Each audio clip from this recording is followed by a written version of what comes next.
Hello, everyone, and welcome to another quick video for Kinsman's getting hooked up with Microsoft. Today, we're just going to go and apply for the Microsoft portal. So I've already gone ahead and opened up the two pages that we need. Those two pages are going to be our Rebel webmail, or at least access to whatever mail you've signed up for at this point. And then the other page we're going to need is the Microsoft nonprofit page. So we've got Microsoft nonprofit portal is what I've Googled, and then we end up with what we've got here. So what we're going to do is we're going to go to nonprofit offers. You can also go to nonprofit.microsoft.com. Again, that's nonprofit.microsoft.com. Okay, so loading this page here, we're going to begin to go through our application process. So we're going to apply for our nonprofit grants and discounts. Okay, apply here. Excellent. So add your organization. So first thing I'm going to do is I'm going to fill this out using my information because I am the one applying for this on behalf of this particular club. Organization email. In this case here, I'm just going to copy it from my other screen. Okay. And it's info at kitamatkinsman.ca. My preferred language is going to be English United States. That's fine. And my country is going to be Canada. Okay. We can choose to, I would like information and tips and solutions and other services from Microsoft, as well as sharing with select partners. Sharing with select partners can be helpful in more applications moving forward if we're going after other solutions available to us for nonprofits. So I'm going to leave both those turned on for now. Okay, going ahead and click next. Okay, all right, so now they've gone ahead and they've emailed us. So I'm going to go over here to our sign in. Okay, I'm going to, once again, I'm going to copy my login details. Okay. Paste the password in there, and I'm going to go ahead and sign in. Okay, now, of course, we've already got a bunch of details in here from our previous tech soup. So that tech soup has since been approved, and we're just going to go ahead and wait to see. Hopefully this email comes in pretty quick from Microsoft. In the meantime, I'm going to go ahead and pause the video here and start it once again once I have received that email. Okay, that took about 2 minutes to come through. Now that I have that particular email, I'm going to go ahead and grab the verification code. We're going to highlight it, copy it, and paste it in here. Or, of course, you can just type it in. So we're going to go ahead and verify our email address. So now we're going to go through the rest of the process of applying for the Microsoft Nonprofit Portal. What's going to be important here is that the information for a business legal name and stuff like that is as accurate as can be. So I've already gone ahead and popped up the nonprofit portal, or pardon me, the BC Societies Act. So in this case here, our club's exact name, we're going to make sure we copy and paste that as accurately as possible. No space in front of that, of course. Street address. We're going to just put in the PO box number for now. 0. It's Matt, Columbia. Of course, come on. Oh, conveniently, it is showing it to us in French, even though we asked for English. Okay, so we're going to go ahead and click on that. Postal code for that is V8C2G6. Okay, organization's website. We don't really have a website yet, but that will eventually be coming. So for now, we're just going to give them the Kitamat Kinsman.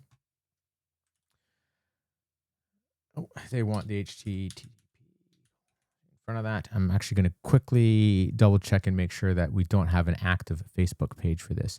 So a lot of times it's better to use an active Facebook page than a website such as the one I posted there if we don't have anything on it. So bear with me here while I just quickly search inside of Facebook on another screen. District 5. There we go. The Kinsman Club of Kitamat. Okay, excellent. Fortunately, they haven't used this in right around 3 years. So we're going to grab that anyways. Highlight that. Then I'm going to go back to our Societies Act, and I'm going to go ahead and grab a phone number that we can use that's good for that Societies Act application. All right, so that's going to be here. And do we have any valid phone numbers on there? We do not. So for now, I'm just going to put my own. Okay. And then our document is actually going to be from the province of British Columbia. Okay, I'm going to go ahead and upload a document. And I'm going to just grab that document from where I've saved it on my computer.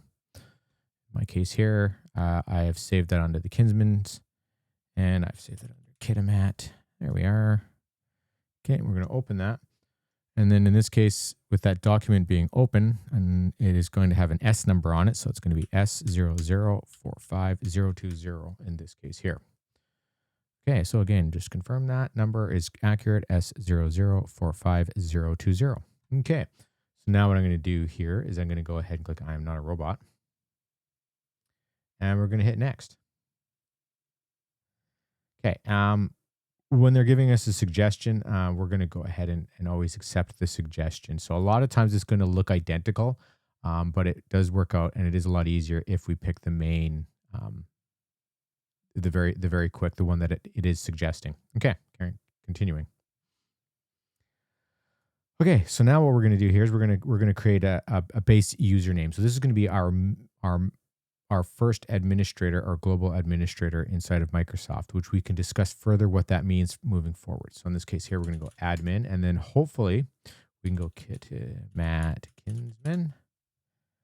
Okay, that is available. So the organization domain name, everybody that applies for one of these is going to get a something.onmicrosoft.com. In this case here, I'm going to use Kitamat Kinsman .onmicrosoft.com. Canberra River Club has crkinsman.onmicrosoft.com. If you find yours is already in use, just go ahead and put something else in here that looks most relevant to you. This is nothing that we will ever use that will be public facing, so we don't really need to worry about that. Okay, I'm going to go ahead and input my password. Now, you want this to be a very secure and complex password. You don't want this to be easily guessable by the outside world. I think I've shown this page before, but if you have trouble coming up with websites, I highly recommend using DinoPass, and then you can use something like another strong password. This site works well for helping you generate passwords, and I always recommend using another strong password. Make sure you grab one that has, so we have some capitals, we have numbers, and we have some special characters. Perfect. So now I've gone and put my password in here. I filled out all of this information to the best of my ability. I'm going to go ahead and create account. And this is going to go ahead and it's going to process this. Okay. Hopefully this does it nice and quick. In the meantime, I'm going to pause, and when I come back, this will all be done for us. Okay, now that we've done our application, we've submitted the documents, our address, and everything else like that, we're going to land on a page that looks just like this. So they haven't emailed me the sign-in details yet. This may not happen right away. This can take a bunch of time while they go ahead and they look over the initial application. Actually, when I refresh the screen, there it is. So we've received the registration. Go ahead, read through this email. This can take up to 7 days for Microsoft to approve or not approve. They're also going to send us some extra login details with our account occasionally. So just be on the lookout for this. The other thing that can happen is Microsoft may request additional information. It's not uncommon for them to ask for a banking statement or a void check. They want to prove, or they want proof that we are, in fact, the organization that we say we are. So they will often require that kind of information. So do check back with the emails regularly. Make sure that Microsoft isn't looking for any of that application information. And don't be dismayed if they ask for the same information again. There are some extremely rare circumstances where they will reject an application, and you can appeal that. I have had to go through that process before, and I've been successful. So when you appeal the application, reach out to me through Slack, through Kin, through the regular methods, through tech@d5kin.ca, and I can go ahead and help you with that appeal process if it comes to that. Otherwise, now we'll wait. It's up to 7 days. Once Microsoft has approved us, then we will have our nonprofit tenant, and we can go ahead and we can apply licensing, and we can start creating our users and get all of our email and everything switched out of Rebel and into the Microsoft world. All right. Hopefully that answers all your questions on how to apply for the Microsoft nonprofit. Thanks very much.